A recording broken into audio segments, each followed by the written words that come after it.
Hi, my name is Gill Robertson, president of the African American Film Critics Association.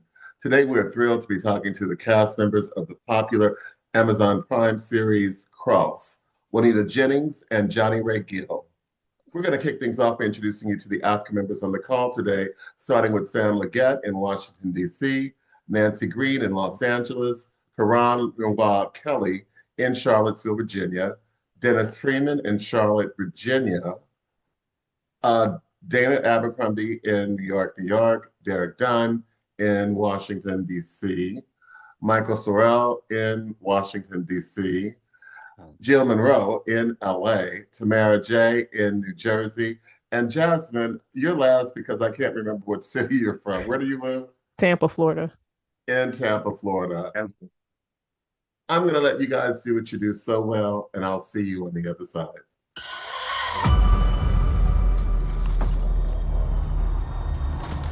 You know, it must be so hard for you. Sign up to fight for truth and justice. But do you know what that badge in your pocket makes you?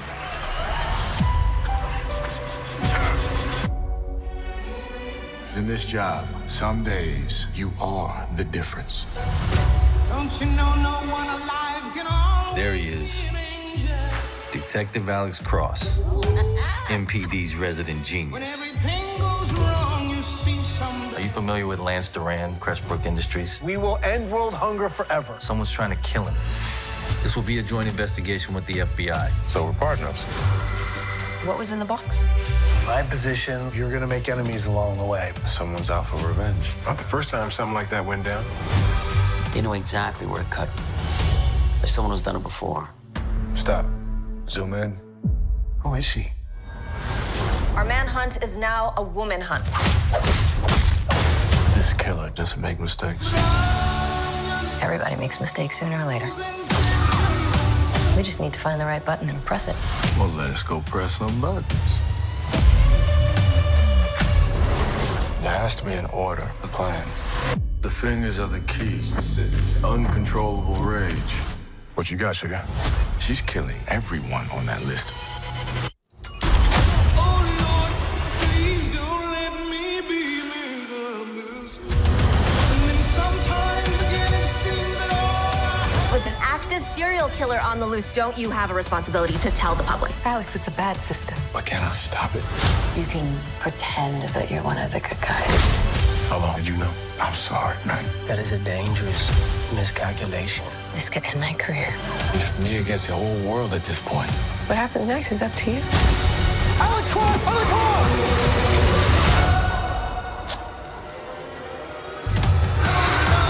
please don't let me be misunderstood. I want justice. Hi, Jill Monroe, KBLA Talk 1580. Miss Juanita, this Nana Mama has always been the glue of the series, but this season she was caught up in dealing with a secret that really hurt John. Episode 7 comes to mind as a performance that we saw you deal with the highs and lows of the emotions regarding this secret. So can you tell me what your process was like in expanding the character through grief and secrets? First of all, I am the mother of sons and the sister of brothers. I've been in a man's world, you know. Um, and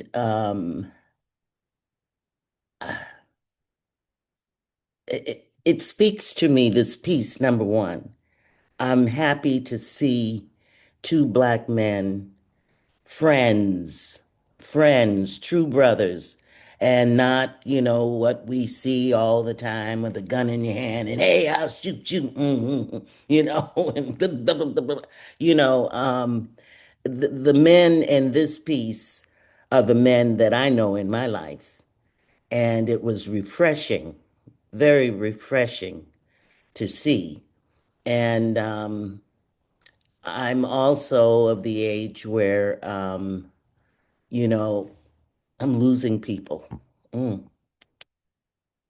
left and right.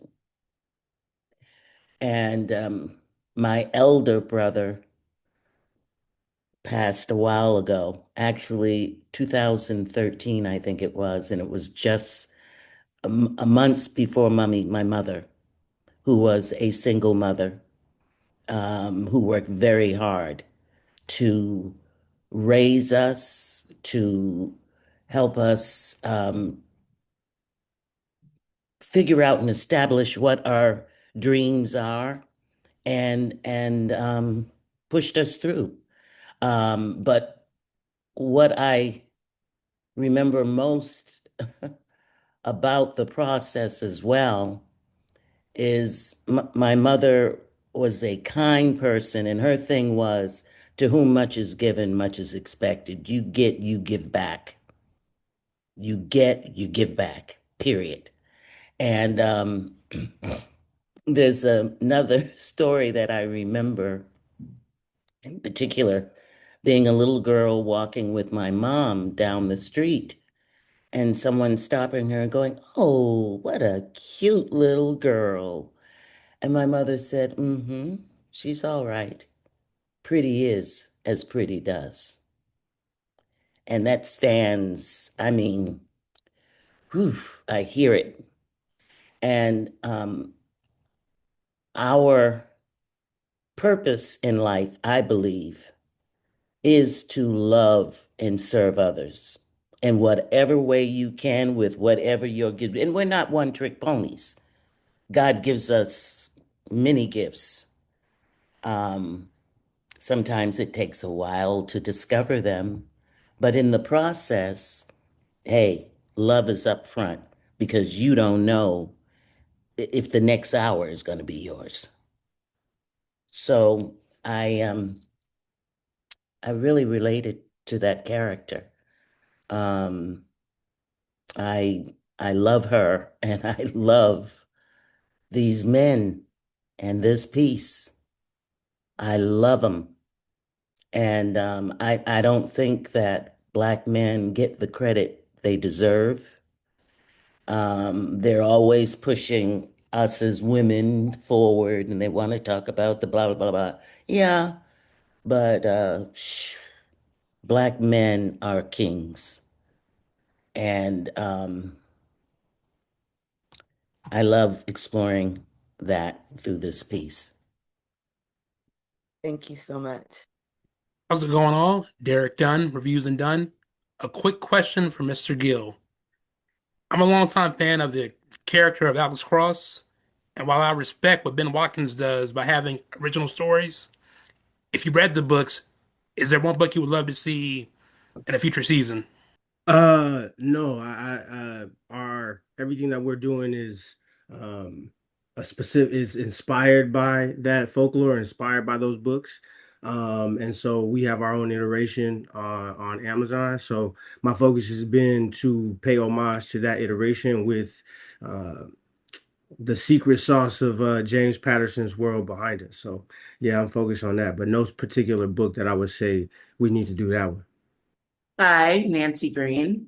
First of all, this show is so good. I just ran through this series. I wanted it all at once. One of the things that I love about both of your characters is that you're very supportive to the series in terms of kind of being part of the structure of the backbone of the series. And you're both very powerful characters. I mean, Bobby Trey is a scary dude. And Nana Mama, you're just, I mean, she's great. So I wanted to know if you could speak to that, being the back, like part of the backbone of this structure of support. Break it down again. No, no, you're asking. How it feels to be part of the structure of support. Like in the last episode, they spoke about how Alex, as he's going on the run, he has more than just himself.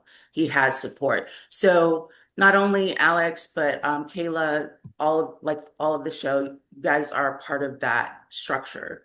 Can you speak to that?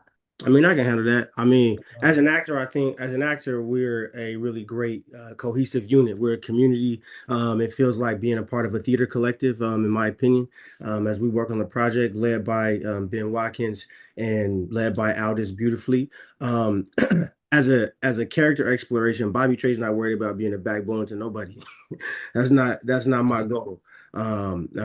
So from an acting perspective, from a theater collective perspective, I just need to catch touchdown passes. So wherever the ball is going, I'm just gonna score. Bobby Tray's got his own engine. He's got his own goals, thoughts, goals, incentives, things he wants to do with his family, etc. So my focus is on bringing that to the screen with death, breath, and excitement. I would say for Nana Mama to watch her grandchild experience yet another loss. I raised him. That's deep to lose both your parents. And then now, phew, your wife in such a horrific way. You know, my main goal is I want him to heal. I want him to heal. If I could, suckle him in my breasts, if that would do it. But, so that is for a mother, for a grandmother, to watch your child in that kind of pain, grief, and that was pretty deep, the way his wife was murdered. Thank you so much. Good morning, Dennis Freeman, News for Us Online. What do we know about Bobby Tray and Regina that we didn't know about in season 1? Well, we dive deeper into Bobby Tray's exploits with the military-industrial complex. That was something we talked about. That existed in the subtext of Bobby Tray's character in season 1, when me and Ben were discussing the mechanisms of the character. I don't believe psychosis. I believe psychosis is created by systems. The police industrial complex, the military industrial complex, the poverty that exists in many of our communities, specifically Louisiana, where Bobby Tray is from. So we learn more about that when it comes to Bobby Tray. And, for me, the experiments on those soldiers in that show are in Cross this season reminded me of the Tuskegee experiments that happened to our people. So that's how I tap into character work. It's always rooted in something very real, very, very grounded, very rooted in a real world context. Hi, Dana Abercrombie, the Coalition. My question kind of is for Juanita. Nana Mama, had a very important scene in terms of she revealed the information that she knew about John's mother and his past. What I wanted to know was within that moment, or even within a reflection later on, do you feel that she will change how she handles or the information that she receives regarding family members? And does that define, you feel at that moment defines kind of or changes who she is as a person when it comes to motherhood? Do you mean withholding the truth from him? Yes. Well, it was a hard choice to make, but I believe I had to. I didn't want to break him any further.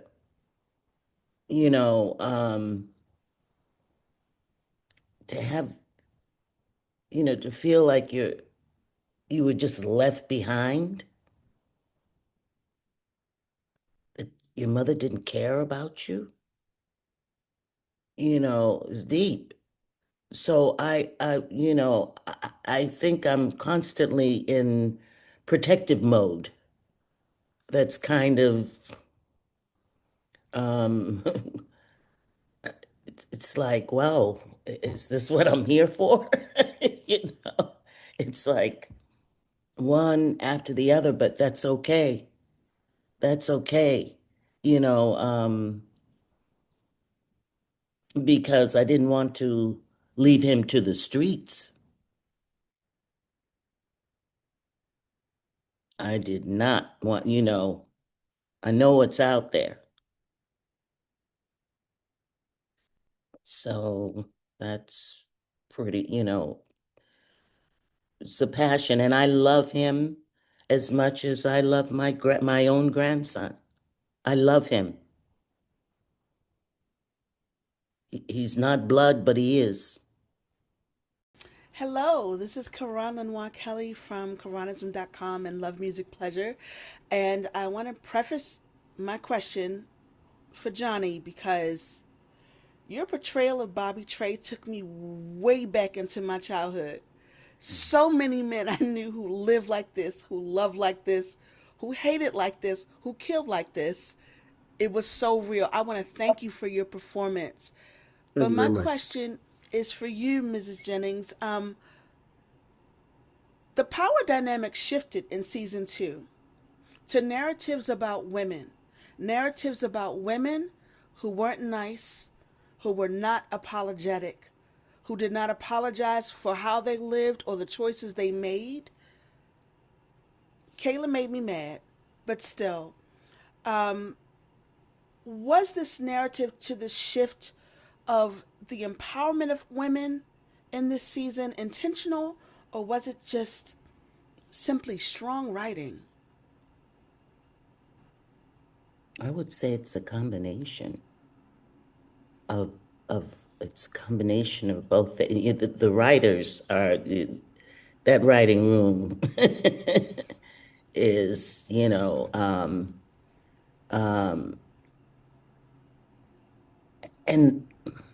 the writers are incredible. But the casting is, and so it's like as actors, the writers give us something to work with, really something to work with. We as actors, we create our own backstory based on what we've been given in the script. And based on what we were given in the script, it's a lot of sauce, a lot of gravy. It really, it like, ooh, because so often it's like, oh boy, here we go. A lot of times I don't watch TV a lot Whack. because What you saying? It be whack.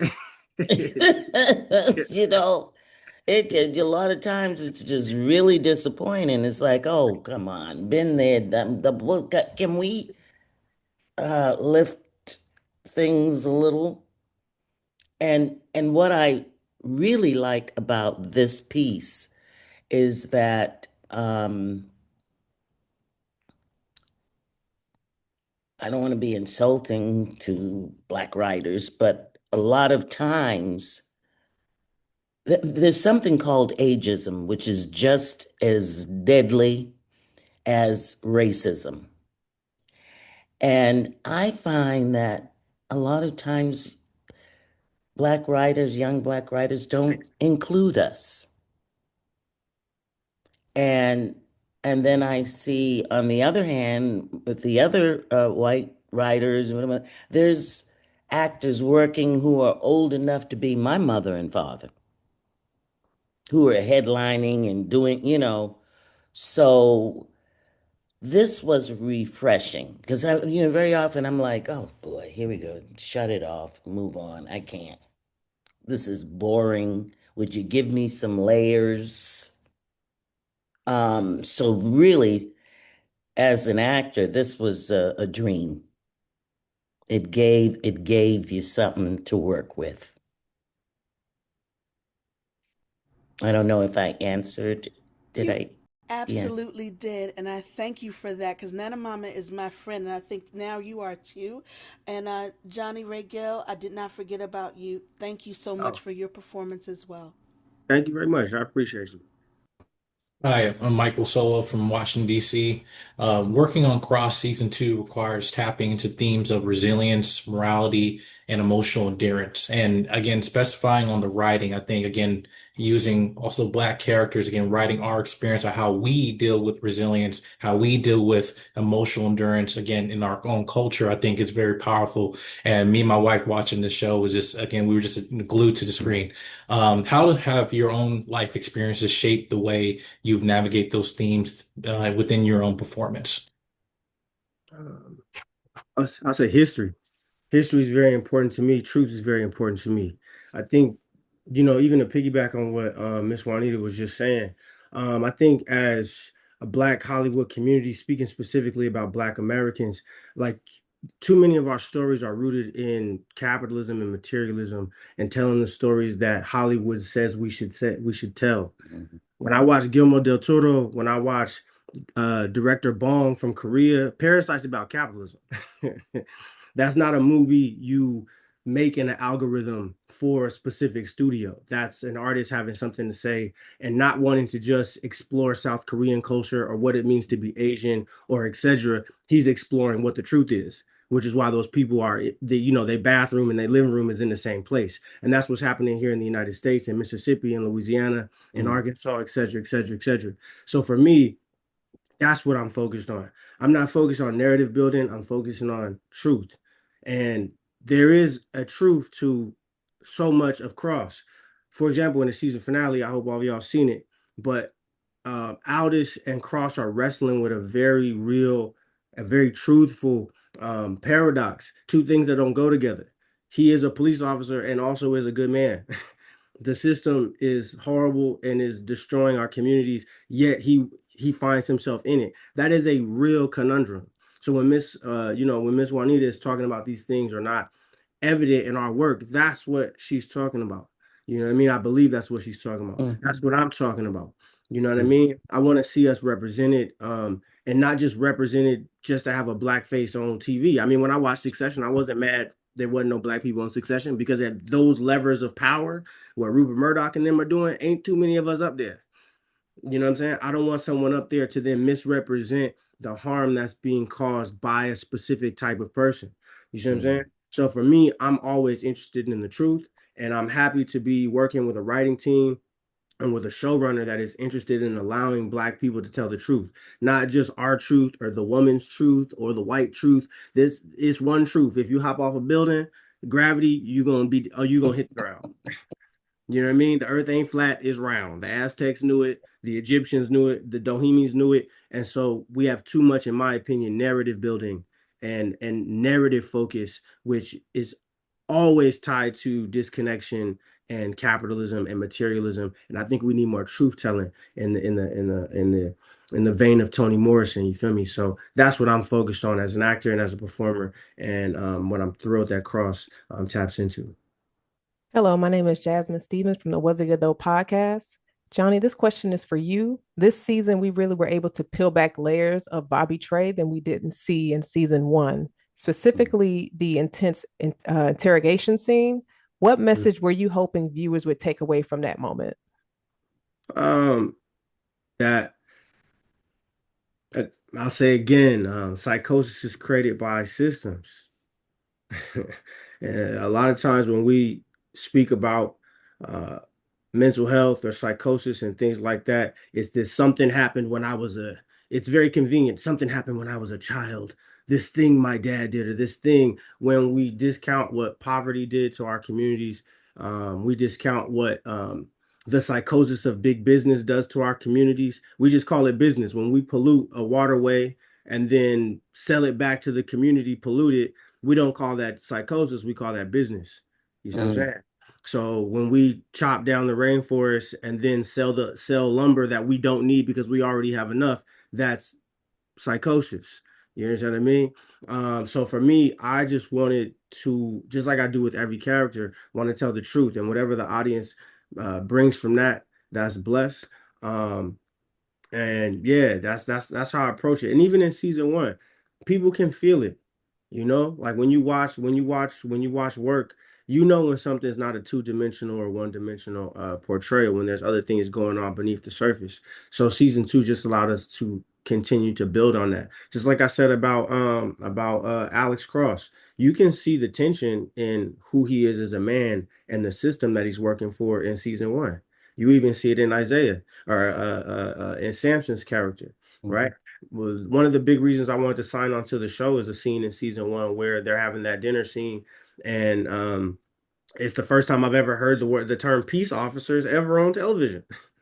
And that's a real conversation going on in our community. So when Alex with the trauma is like, oh wait, this brother's right, so I need to take him outside and give him the 1-2. That's the paradox that the show is inside of it. I'm just trying to give those paradoxes to the community. Thank And you. I would like to add with that. I have a friend that I grew up with in Boston. I'm from Boston, and so for those who don't know, it's an extremely racist, or it was. I haven't lived there in years, but it was growing up. It was pretty ugly. I have a friend who became a cop, a police officer to protect our community, to make sure that those others who were riding in our community were not picking somebody and hurting somebody. And so it was a layered thing. Yes, I'm here to serve, but I'm here to serve and make sure that my community is safe and that these other cops ain't gonna just ride down the street, pluck somebody off the street and beat them and no, I'm here to cover your behind. you know. So very often, it's like a double. I know a friend, he was telling me, he's retired now, and he was saying how hard it was because it hurt him when people thought the opposite. You a Tom, you a da da da nigga, you da da da da. And it's like, no, I did this to protect you from the bad cops. I'm not saying they're all, but so that to me, I think is a really very interesting element to this piece. Because we need police officers. I live in the community and I love living in the community. I often say if someone gave me a house in Hancock Park, I'm not interested. I like waking up to, hey man, how you doing? Good morning, man. Or I hear all those sounds. It's like music. And it calms me.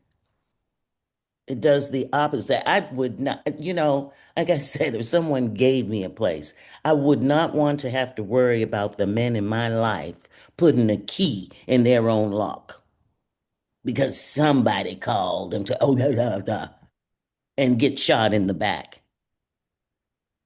So I, I love, I love our village. Samuel Leggett with JVS Media Productions. First, congratulations on the third season coming up really soon. Thank you. Juanita and Johnny, you guys are amazing performers. And one of the reasons why it works so well and it connects with us because you guys are unapologetically into these characters. The rawness is there, the realness is there.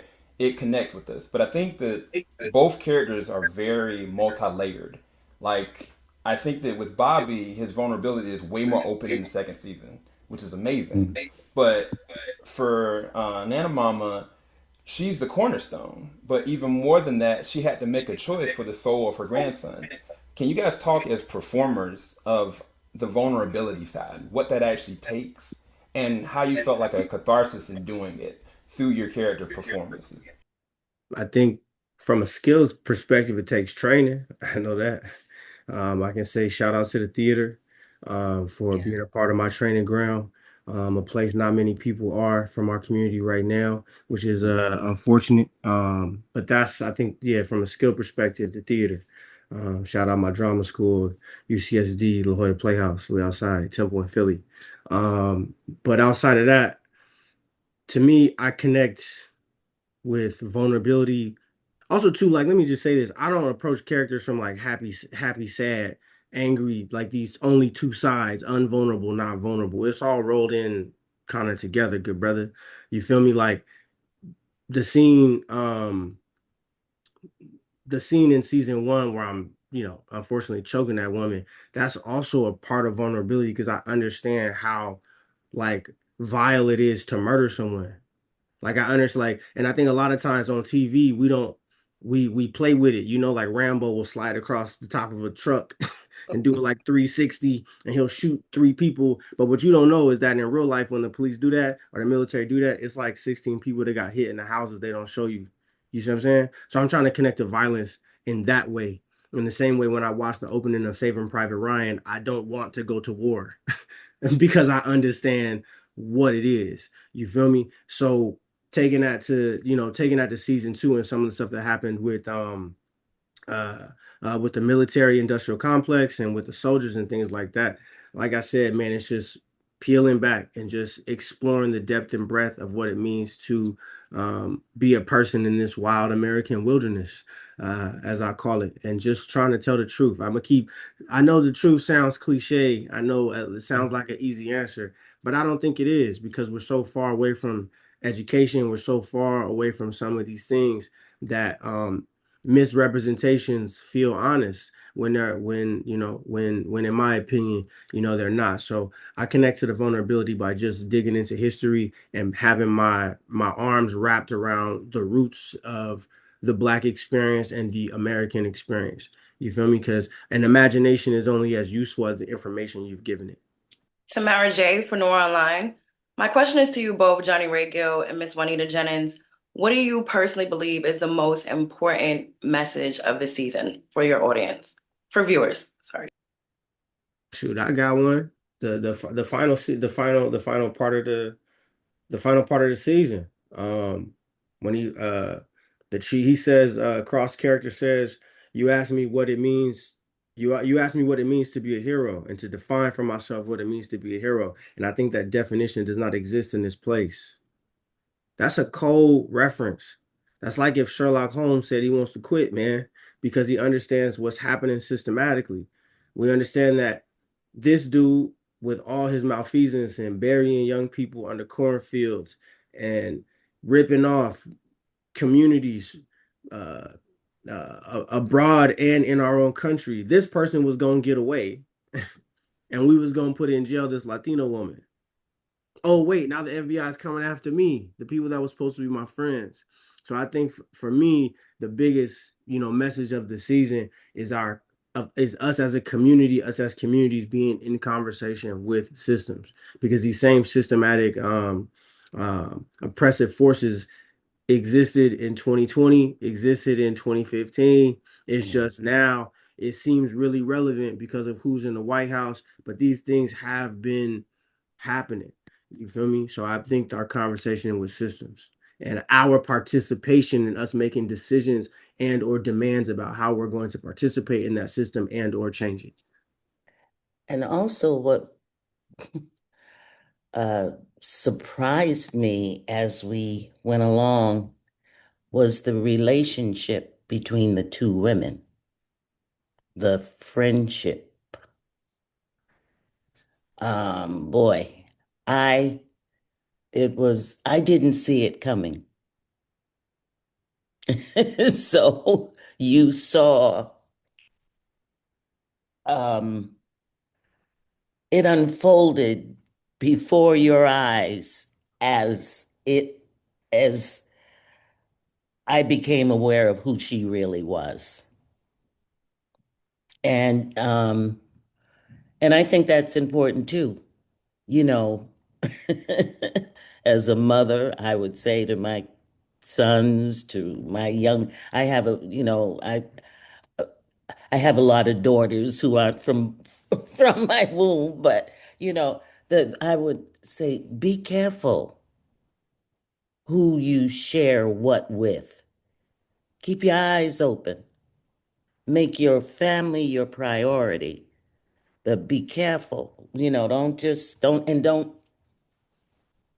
tell all your stuff, your family business to your so-called friends. Take care of it within the family. Approach the person you need to deal with. It might be hard on you. It might cause a lot of stress and tears and whatnot, but you're not going to get through it. You're not going to create change unless you do it, unless you make the move.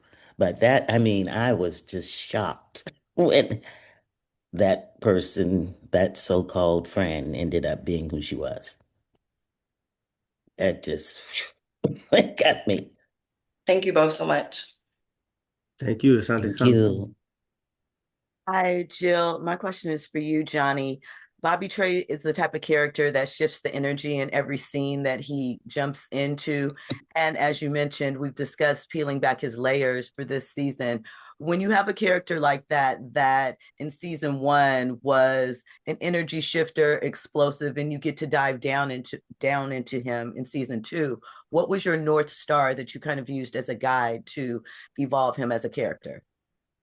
Um, Give a shout out to Rainer Maria Rauch, one of my favorite books, Letters to a Young Poet. It talks about having a journey inside yourself. So every season you get new information about your character from the writer's room. So I just journey into those prehistoric caves, you know what I'm saying, and keep that process going. Because the foundation was already laid season one. When when I asked Ben why is he in collaboration with this serial killer, he's told me that he is addicted to money and that he's trying to get his family's land back that was stolen from them in Louisiana. That's a different engine. You see what I'm saying? That means it's an addiction to money became the first thing I wrote in my notes was this brother's a metaphor for capitalism. And capitalism is incredibly charming. We invite it into our rooms every day, but it is incredibly cutthroat. Slavery is capitalism working at its best.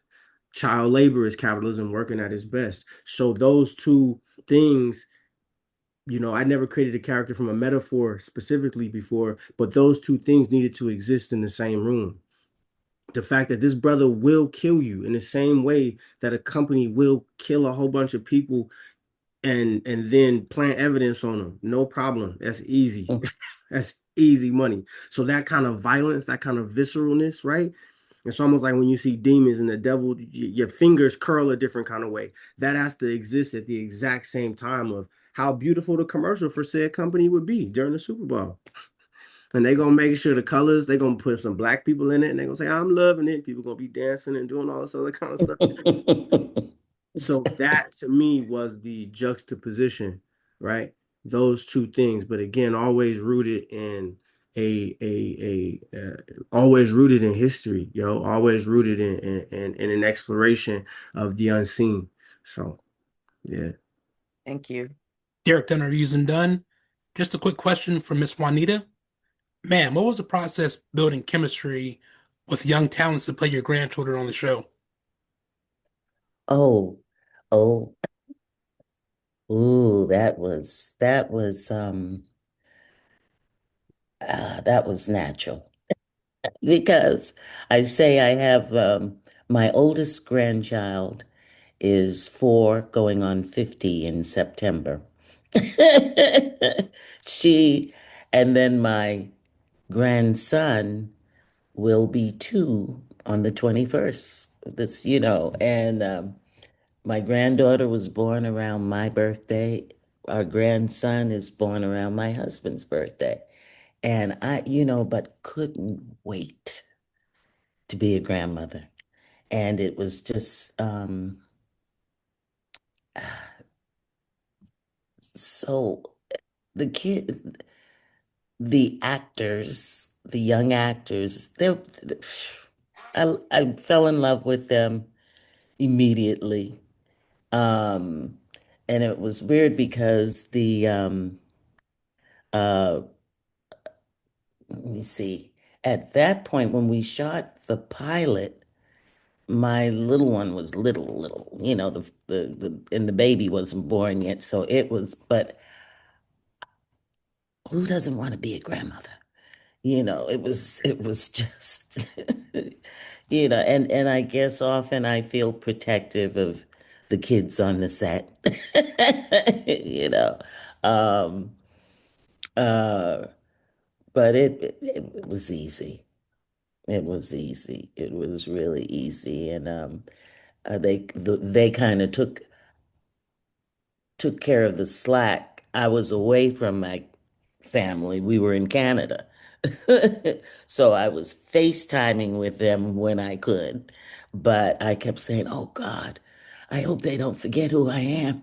I hope they don't, I hope they don't forget who grandma is.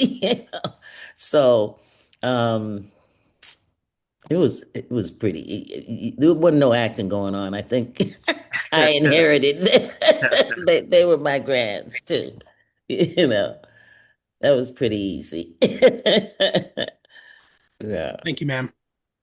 I wanted to know if you could talk about, from your perspective, how the show deals with trauma with Black men and how that shapes them.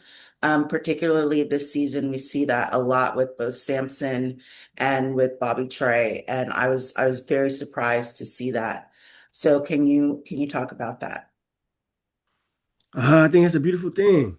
I think it's a beautiful thing. I mean, again, the foundation is laid in season one. The season ends with Cross in therapy. I believe for the first time. So being a part of a show that is not treating Black characters as two-dimensional romantic comedy partners Mm. or one-dimensional rapper turned actors or any of that kind of stuff. It requires trained individuals in the same way for white, our white counterparts. They get their trained individuals to dive into this stuff.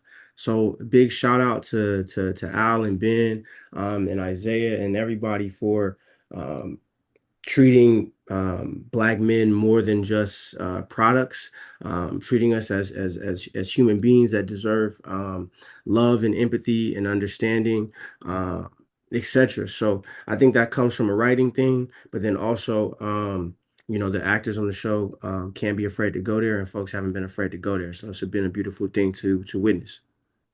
Dennis Freeman, News for Us Online. How does the presence of how would you evaluate the presence of strong Black characters, and what does it mean for Black America and the rest of America? I just think we need it, man. We need it. We need it now more than ever. You know, uh, black characters, Black people. We've unfortunately been charged with saving America over and over and over again. Um, and our art, from the Civil War, slavery on down to now. I'm thinking about Nikki Giovanni. I'm thinking about uh, uh, uh, Angela Davis. My man Baldwin, etc. Right? They've all pushed us to this moment, and our art needs to live up to the moment and rise to the moment. And again, like I think so much of the stuff that we do is rooted in just trying to please whatever the algorithm says that we should do. And I think we need astronauts, we need police officers or peace officers dealing with the conundrum of the system. We need people. I want to see a movie with farmers. I'd love to raise some dolphins in a film. Can I make love to a fish like Shape of Water in a movie? I want the complexities. I want us to understand that there's more to us than what they say. There's more to us than just being, and I will say this, because again, it's not about narrative. I got no problem with a gangster movie. Sometimes you need gangster movies. You know what I'm saying? But it shouldn't be gangster Nashville. Now we gangsters in Memphis. Now we gangsters in London. Now we Black gangsters in the ocean. Now we Black fish gangsters. There's all kinds of stuff, all kinds of stories that we can tell, and it's required so that we can have a record of our history. You see what I'm saying? And I Like, think yeah. right there, what we said earlier, um, I often tell young writers, actors, or people, young people who say they want to be in the business.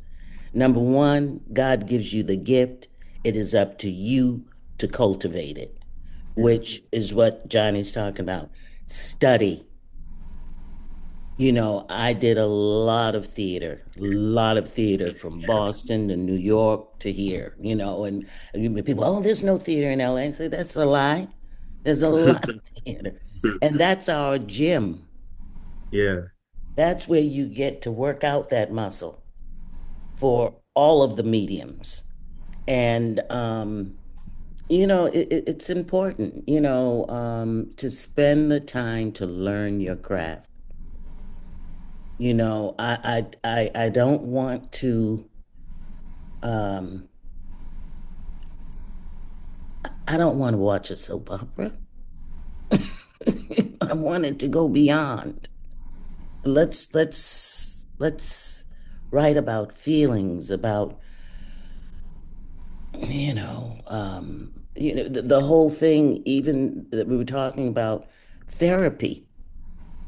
A lot of our people in general don't believe in it, worry about it. Oh no, I can't. I'm not.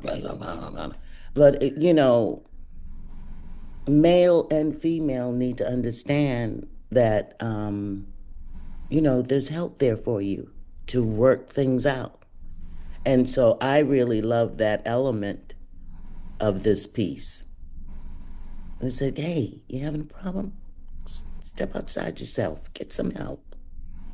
The right person, not just anybody, because they're not all right for everybody, you know, get the right person. But that to me was pretty, that's important. Anna Abercrombie, the coalition. My question is for Johnny Ray. What's really interesting is that Bobby ends up saving Cross in this season, and I know that you stated that it was directly because it put his life in danger. Do you feel that that was something more to that, and in that he evolved over his thinking when it came to Alex, and how he saw that Alex was kind of fighting a fight that cannot be won, and even though he still wanted to ask him to help him? I mean, I don't know. We'll see what the writers got in store when it comes to the relationship between Bobby Trey and Alex Cross. I think there's a lot there to be mined. I don't want to make, you know, no assumptions. I know what I have in my character book. I think obviously when they meet each other, Crossy Cross and BT definitely have a palpable backstory. So I'm just gonna leave it at that. But you know, I think, you know, saving him was in BT's best interest. You feel me? Thank you. Hi, this is Karan again from Karanism.com. These characters live in dichotomies: wealth, health, love, life, loss, grief. I am a dual service vet. I've also just entered public service for a police oversight board for my local law enforcement. And my question to you is, has portraying these roles changed how you view citizenship and law enforcement? No, not at all. I think my views on law enforcement, the police industrial complex, the military industrial complex helped inform me to portray uh, uh, the viciousness and the multidimensionality of Bobby Trey.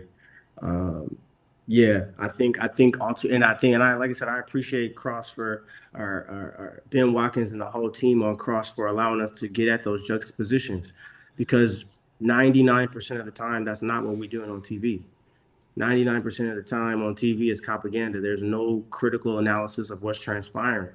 There's no critical analysis that police budgets have gone up since 2020, that police have murdered more people since 2020. There's no juxtaposition about cities going bankrupt because so much of the municipal budget is going to the police. There's no conversation about the helicopters in the sky 24/7, how that relates to climate change, right? So there's so many things that when I wanna watch a show, like she said, like, but that's research, right? She was talking about the theater, right? When you really want to tell a story, it requires you to be uncomfortable. When you really want to tell a story as an actor, it requires you to be uncomfortable, but then but the writing comes before the acting. And in my opinion, so many times it's left on the actor to try to find all this complexity when you could have wrote it in the project. That's why I said that dinner scene in season 1, when Isaiah says, "No, what you talking about? Nobody wants peace officers." And Elle says, "Yeah, we do. Many of us are talking about it." I said, "Whoa, wait a second." So to me, like, no, I mean, last year, there's that scene when Cross goes and talks to the little boy, and he essentially breaks the law to get him a confession. I think there's a interesting dichotomy there for us as viewers. It's like, oh, he did whatever it takes to solve this problem, but at what cost to the health of this young Black boy that's in this community? You see what I'm saying? Same thing when it comes to this. Look at how the FBI descended on Cross when he wanted to do the right thing. And to quote Andre Brower in the Tuskegee Airmen, when that brother, rest his soul, when he says, "What does it mean? What does it mean to be an American? What is what? How do I feel about my country? And how does my country feel about me? Am I only to be an American when the mood suits you?" That's how I felt when Cross, this good brother, trying to do his best, and Kayla's after him. After him from trying to tell the truth. So long answer was that, short answer, nah. Miss Jennings? Yes, ma'am. Has it shifted or changed the way you view law enforcement or the people who are in the system?